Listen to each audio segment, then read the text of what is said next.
لا دەستپێکی یاریەکانی قۆناغی کۆتایی خولی پلەسەی عێراق و لە کۆمەڵی یەکەم یعنی ئەڕاد لەسەر یاریگای خۆی لە پیرمام پێشوازی لە شەباب ئەمیری شاری ناسڕیە کرد. هەردوو تیب ئاستیان لە یەکۆ نزیک بوو، هێرشەکانیان ئاڵ و گۆڕ دەکرد. لە خولەکی حەفدا سەنگەر محەممەد بربەستی یەکسانی شکاند و ئاڕەڕاتی بە گۆڵ یەکەم لە یاریەکە پێشخست.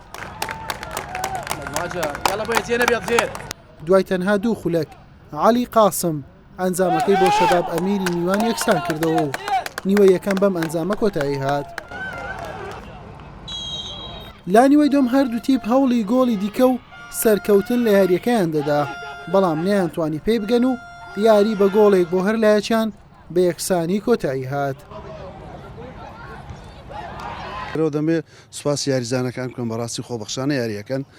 ئێمە ڕۆژی یاری دێن، یاریزانەکان ئێستا فرقمان تەمریمان نییە، ڕۆژی یاری دێن بۆ یاریەکان.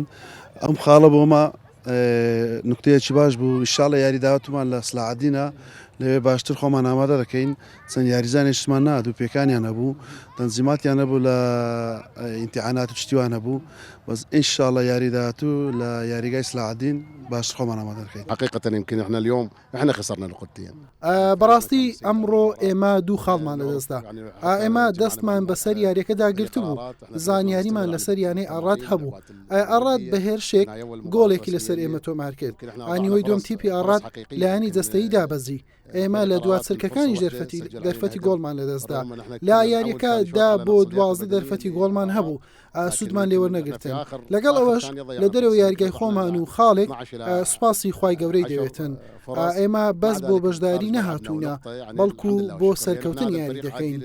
یاری داهاتوو پشوو دەبین و دواتر لەگەڵ سەلاحەدین یاریمان دەبێت بە هیوای سەرکەوتن بۆ تیپەکەمان.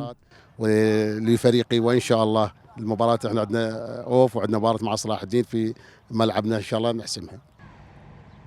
لە یاریەکەی دیکەی ئەم کۆمەڵەیە سەلاحەدین و سناعەت حەربیە بە بێگۆڵ یەکسان بوون.